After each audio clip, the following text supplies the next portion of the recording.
Olá, minha gente, sejam muito bem-vindas, muito bem-vindos à 10ª parte do resumo de administração financeira orçamentária.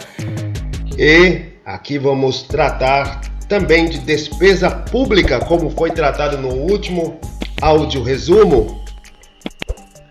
E no último áudio resumo falamos das classificações das despesas. Temos as classificações qualitativas e as quantitativas. Falamos das qualitativas, que são por esfera: orçamento de investimento, orçamento fiscal, orçamento de seguridade social. No orçamento de seguridade social, nós temos a PAS, Previdência, Assistência e Saúde, com S. E temos também a classificação funcional, a classificação institucional e a classificação por estrutura programática.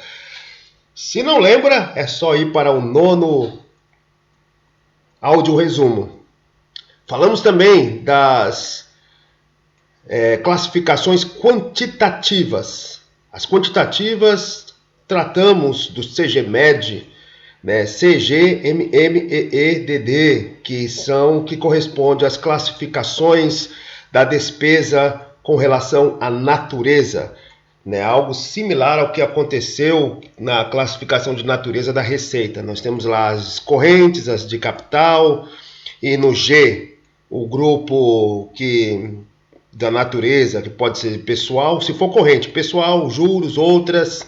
Se for de capital, amortização, inversão financeira, investimentos, enfim, falamos de tudo isso.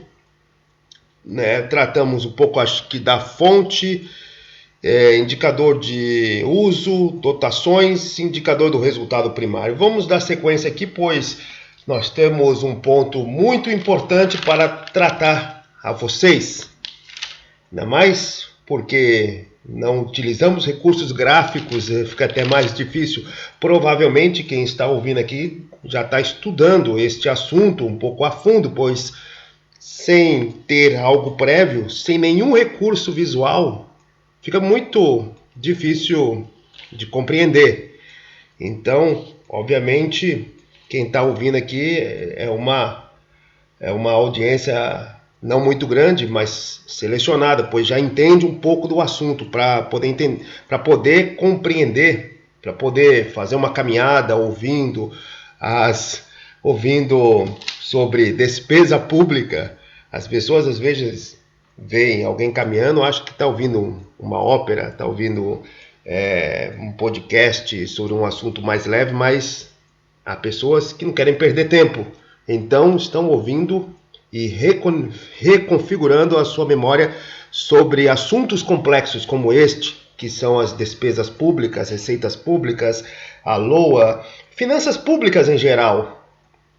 E neste ponto também trataremos ali dos estágios da despesa, fixação, descentralização, programação, licitação, contratação, empenho, liquidação e pagamento. Mas antes, vamos terminar aqui a questão das classificações da despesa na modalidade quantitativa. Bem rápido, porque o mais importante, que era a classificação da despesa quanto à natureza, que é corrente, capital, já tratamos no áudio anterior. Então nós podemos aqui passar bem rápido as outras partes, pois também tem uma similaridade com a classificação da receita. Então a gente pode prosseguir para poder somente refrescar a memória quanto a essas classificações. A classificação da fonte de recurso é praticamente semelhante lá do lado da receita, ou seja, a classificação do recurso que vai ser empregado na despesa, que veio do exercício do ano corrente. Classificação 1, classificação 3, arrecadado no exercício anterior, a receita veio do exercício anterior e vai virar despesa para o exercício corrente. E temos recursos também de operações de crédito e recursos condicionados, né? Então, é praticamente muito semelhante ao que acontece lá na questão da receita, também podemos aplicar aqui com relação à fonte de recursos na despesa. O identificador do resultado primário também é a mesma coisa que falamos quando tratamos dessa classificação pelo lado da receita. Praticamente a mesma coisa, pois pega-se as receitas, as despesas, separa elas em primárias e financeiras. Tanto a receita, vai ter lá a receita primária, a receita financeira. A despesa, vai ter a despesa primária, despesa financeira. Já tratamos aqui o que é uma despesa e uma receita primária e uma despesa e uma receita financeira. A grosso modo, o que é financeiro é que é obtido lá no mercado financeiro, pagamentos, recebimentos, etc. Faz o resultado dessas contas, pega a receita primária, tira dela o quantitativo da despesa primária, nós vamos ter um resultado. O resultado pode ser superavitário, zerado, pode acontecer também de a receita primária ser exatamente igual à despesa primária, e também pode ter o déficit. E aí vai ter um indicativo dessa porção, semelhante ao que acontece lá no lado da receita. Temos também, pelo lado dessa despesa, a questão da classificação quanto à afetação do patrimônio líquido. Só que diferente da classificação do lado da receita, pois lá do lado da receita a gente pensava no aumento ou não do patrimônio líquido, pois era uma receita. Aqui nós estamos pensando uma diminuição ou não do patrimônio líquido, pois estamos falando de despesa. Bem simples, A despesa efetiva é aquela que reduz o patrimônio líquido. E a despesa não efetiva não altera o patrimônio líquido. Bem simples nessa classificação da despesa quanto à afetação do patrimônio líquido. Lembrando ali, para falar da patrimônio líquido, é uma noção da contabilidade. Grosso modo, nós temos os ativos, os passivos. Passivo é uma obrigação assumida pela entidade, e desse cruzamento ali, a grosso modo, nós temos o patrimônio líquido. Grosso modo, obviamente, quando começarmos o nosso resumo de contabilidade, aí vamos explicar muito bem, a questão da origem, as rendas, a origem que veio lá da Itália, depois teve até a parte da contabilidade norte-americana, contabilidade internacional, como isso chegou no Brasil e tudo mais. Mas isso é para um outro áudio resumo. E, enfim, agora chegamos nos estágios da despesa. E ele é um assunto muito detalhado, pois, ao contrário do que acontece na receita, tem muito mais fase para se falar do que lá. Pois lá é o pelar, que são 4 fases, a previsão, lançamento, arrecadação e recolhimento, aonde já detalhamos.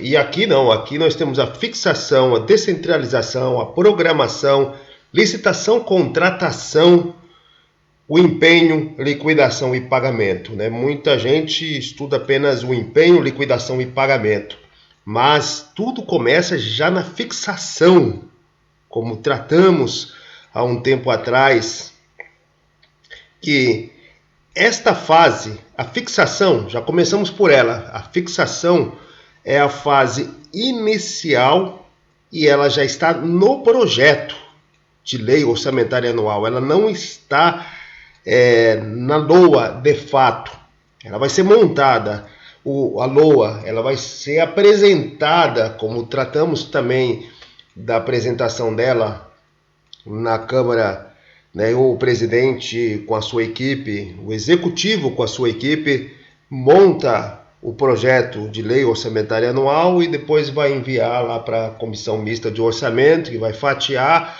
para as comissões temáticas, mandar para cada uma delas, que vai estudar todos os projetos. Já tratamos nisso.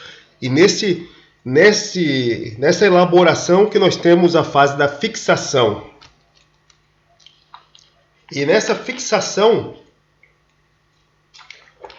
nós não chamamos despesa ainda. Pois despesa é o processo todo. Chamamos de dotação, crédito.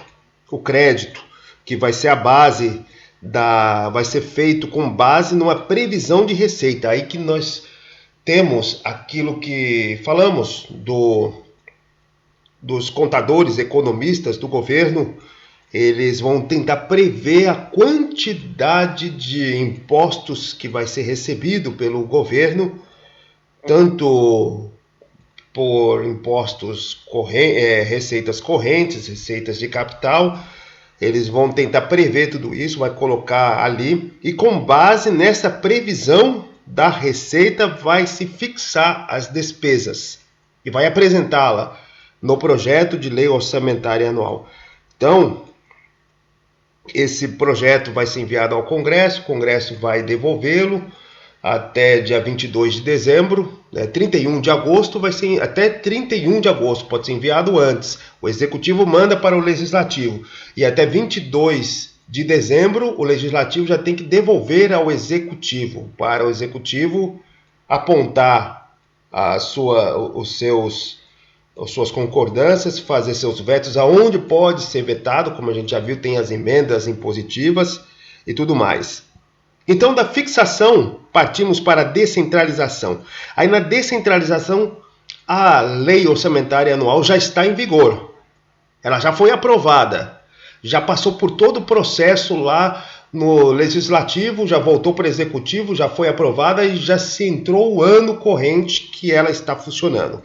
Então, existe a descentralização que já está lá, programada, aprovada.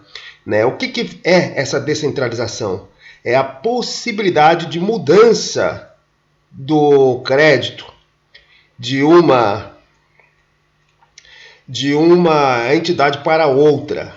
Então, quando você tem um órgão, um ministério, qualquer outro, e precisa fazer essa movimentação, já prevista lá na LOA, já aprovada, mas precisa fazer essa movimentação, nós chamamos de descentralização. Ou a movimentação já normal mesmo, Tanto dinheiro vai ser arrecadado, tanto dinheiro vai lá para o Ministério da Justiça, outro vai para o Ministério da Defesa, outro vai para o Ministério da Educação, Ministério da Saúde, Ministério da Indústria, Comércio e etc. E outro ministério, etc. Então vai pegar todo esse dinheiro, vai fatiar, e isso já é a descentralização. Mas aí é o seguinte, quando tratamos dessa descentralização, há de se lembrar que quando se passa o dinheiro de A para B, depois dele já ter sido distribuído conforme as suas previsões na lei orçamentária anual, ele tem que respeitar o que já está previsto a nível de níveis de classificações institucionais, funcional, programática e de categoria econômica. Ele não pode fazer a mudança. A despesa que antes era corrente, ela não pode se transformar em despesa de capital. Não pode pegar dinheiro da despesa corrente e transformá-la em despesa capital. Ela tem que permanecer como despesa corrente, pois ela tem que respeitar a categoria econômica. Tem que respeitar a categoria programática. Ou seja, não pode sair ali do programa da PPA, do PPA, não pode, porque senão vai virar uma fantasia também. Não pode fugir das categorias institucional, ou seja, do ministério do qual, quer dizer, até pode ter umas exceções, né, que aí nós vamos chamar de destaque ou provisão, que vamos explicar aqui, e nem a funcional, o órgão que está fazendo ali. Mas nós temos esses dois movimentos que podem ser mudados. E aí nós temos esses dois movimentos, é o seguinte: chegou o dinheiro lá no Ministério da Justiça, para a Polícia Federal. E aí esse dinheiro, depois de tudo isso, depois da execução, já chegado o dinheiro lá, surge uma necessidade desse dinheiro ser remanejado para o Ministério da Defesa. Claro que vai ter que ter anuência do Legislativo, porque não foi isso que ele aprovou lá no projeto de LOA, mas sendo possível, né, sendo que se ele aprovou, se o Legislativo aprovou na LDO, aí pode ser que não precisa mais do Legislativo aprovar depois de aprovada a LOA. Claro que é muito mais complexo do que isso. Mas esse movimento que sai de um ministério, que é o órgão orçamentário, conforme lá a classificação que a gente da despesa, que tratamos lá, a classificação institucional, funcional, né, que é o institucional mesmo, classificação institucional. E nessa classificação ali do órgão orçamentário, quando ela sai de um órgão orçamentário para outro, a gente chama de destaque.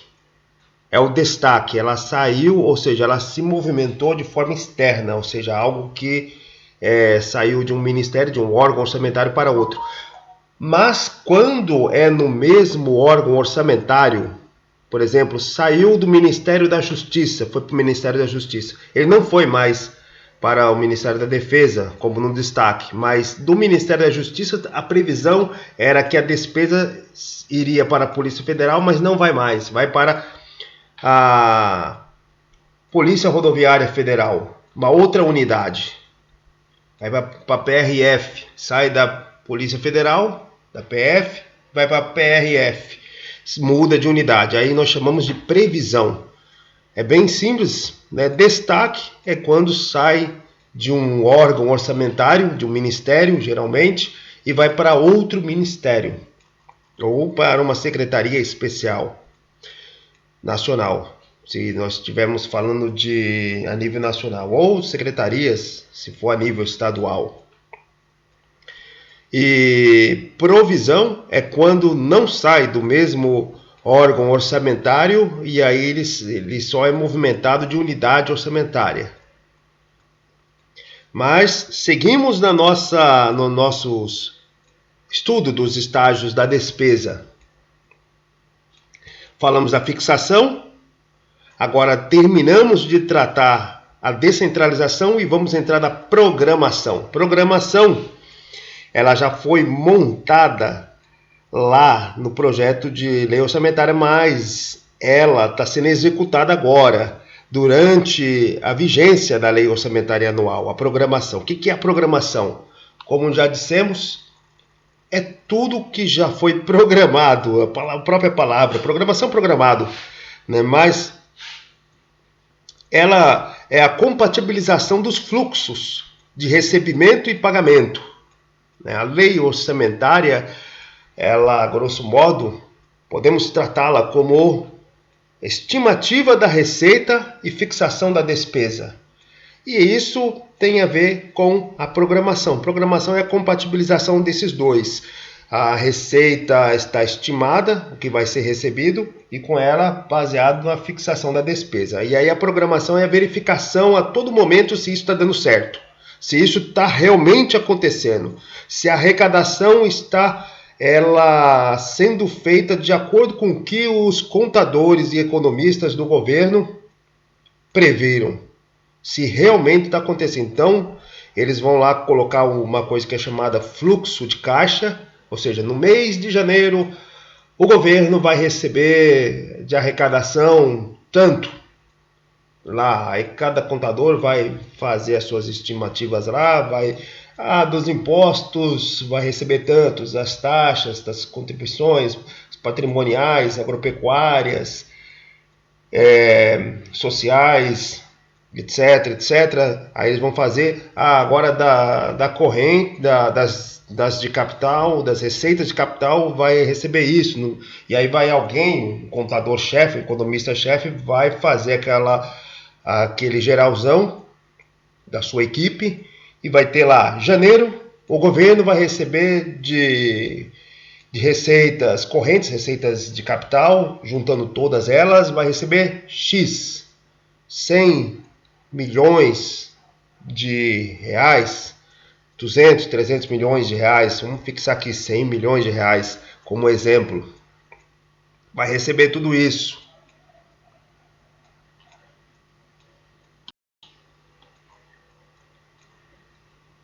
Aí na fase da programação vai se ter a ideia se realmente recebeu isso. Se recebeu isso a mais, muito bem, aí vira até fonte de crédito adicional. Como já tratamos também nos nossos áudios resumos, os créditos adicionais, créditos suplementares, especial e extraordinário. Pode virar. Se recebeu a mais, se recebeu a menos, se tem uma frustração de receita. Achava-se que ia receber 100 milhões, mas recebeu 90 milhões. Aí nós vamos ter uma limitação de empenho.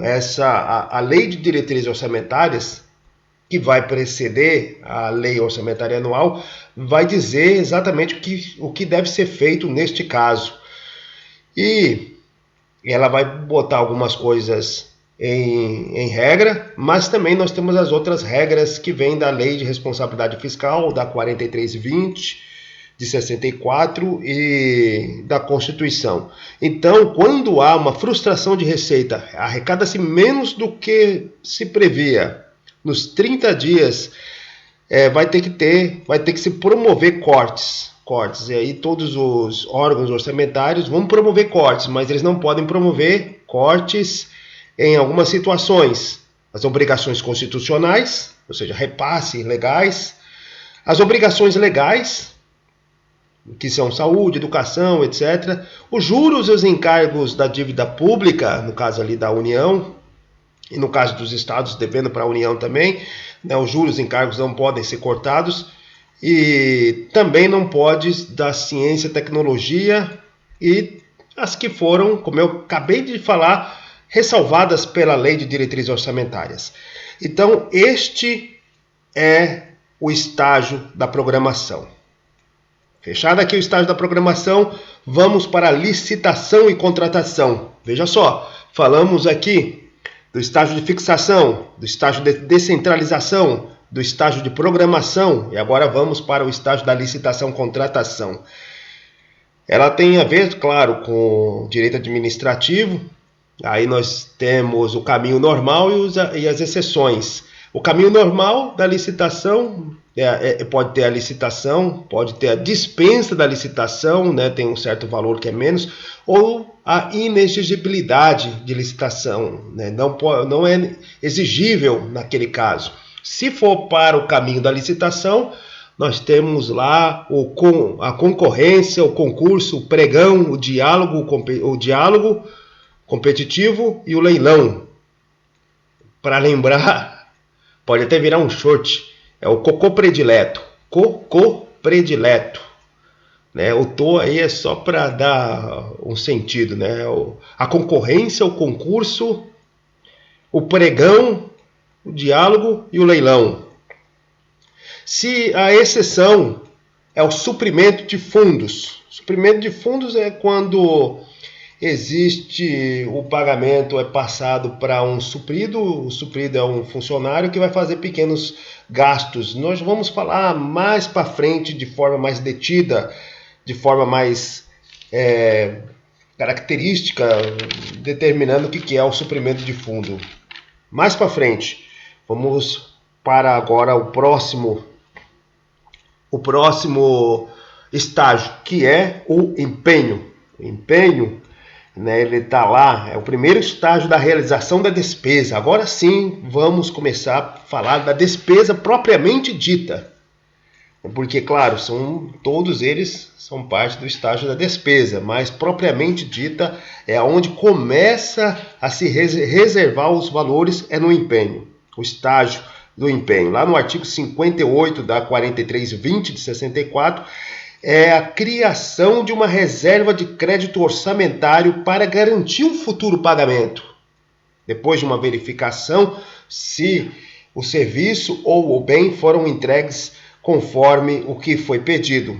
É aí sim que nós temos o primeiro, a reserva de valor. Agora começamos a falar de valor, pois na fixação, na descentralização, na programação, na licitação e contratação não se falava de valores propriamente ditos que estão lá no caixa. Mas a licitação e contratação já vai coloca alguns critérios, mas ainda assim não tem o valor mesmo sendo alterado dentro das contas ali. Agora ela sim vai ser reservado já no empenho. Então é uma reserva de crédito para garantir um futuro pagamento. Em regra, ele sempre vai existir, mas tem exceções.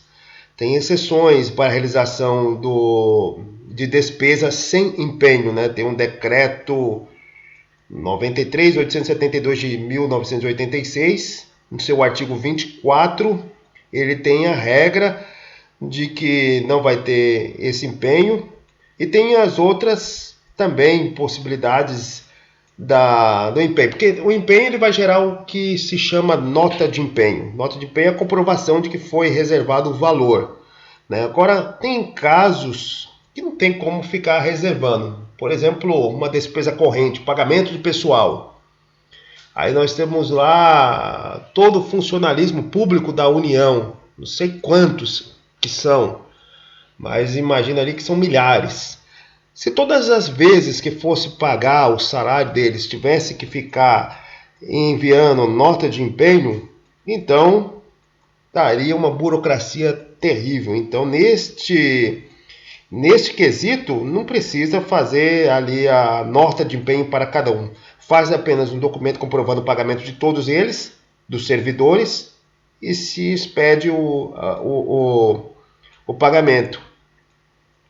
Mas tem sim um empenho, sim. Tem um empenho, mas ele não é expedida nota de empenho para o pagamento de cada servidor. E neste empenho nós temos basicamente 3 tipos de empenho. Nós temos o global, o ordinário e o estimativo. O global são pagamentos parcelados, pagamentos extensos, obras gigantescas que são feitas e vai se pagando parte por parte. Temos o ordinário, que é o pagamento apenas uma única vez. Temos o estimativo, porque estimativos são aqueles empenhos que não se sabe exatamente quanto que vai se gastar. Mas, a corrupção pode começar aí. Não é. Por exemplo, gasto de água, gasto de luz, combustível dos veículos oficiais. Não temos como saber ao final do mês quanto que vai ser realmente gasto centavo por centavo. Aí faz-se um empenho estimativo. Se quando chegar o momento lá e verificar o gasto total, pode aumentar ou não este empenho, né? Mas já está empenhado uma estimativa dos últimos gastos para que seja feita, né? O gasto com água, combustível, etc. Ou seja, três, né, desse compromisso assumido, que é o empenho. É o global, ordinário, estimativo. Global, parcelado. Ordinário, uma única vez. Estimativo. O próximo estágio é o da liquidação. Liquidação é apenas a verificação do pagamento, né? Se o fornecedor realmente cumpriu as obrigações dele, né? É o que, para quem e quanto. Quanto que ele entregou, para quem, ou seja, quem é o credor, e o que ele entregou. Foi um serviço, foi um bem, etc., né? Então, na liquidação, uma equipe vai lá, vai verificar se realmente tudo foi feito conforme o que estava lá na licitação, na contratação, do que realmente foi pedido. E essa verificação ela pode ser rápida, se foi pedido, sei lá, um caminhão, só verificar se está funcionando, etc. Pode ser rápido, durar, ou pode ser demorada, foi uma obra, então ela vai ter que ser verificada por completo, vai demorar dias, talvez até meses para fazer essa liquidação. Pode também ser feita sem muitos alardes, como já disse aqui. Enfim, ela pode resultar na aprovação ou cancelamento. Cancelamento é porque foi tudo feito errado. O fornecedor entregou algo que não estava condizente com o que o ente pediu, o ente público pediu. Não está nada condizente. E aí, obviamente, vai ser cancelado. O dinheiro foi empenhado, mas ele não vai ser pago, porque não foi entregue. Vai se resolver isso aí, Então, ele pode ser cancelado ou ir para o pagamento. Quando vai para o pagamento é que foi liquidado. Vai ter o status lá, liquidado, ou seja, já pode liberar o pagamento para o fornecedor. E aí é o último estágio, o pagamento para o fornecedor, A entrega do valor, do numerário ao credor, Pode ser em cheque, pode ser pagamento, crédito em conta, etc. Mas só vai ser feito depois de liquidado. E aí, em regra, o sistema do governo, lá, o CIAF, ele vai fazer o seu registro de pagamento. Nós temos a exceção, suprimento de fundos. Suprimento de fundos, primeiro se faz os gastos, depois verifica a liquidação, verifica o empenho. Mas, claro, quando chegar lá, a gente vai fazer explicar o que é o suprimento de fundos. Então, para finalizar aqui, nós passamos por todos os estágios da despesa. A fixação, que já está na PELOA, no projeto de lei orçamentária, a descentralização, a programação, a licitação, contratação, o empenho, liquidação e pagamento. Muito obrigado, se inscrevam no canal e até o próximo áudio resumo.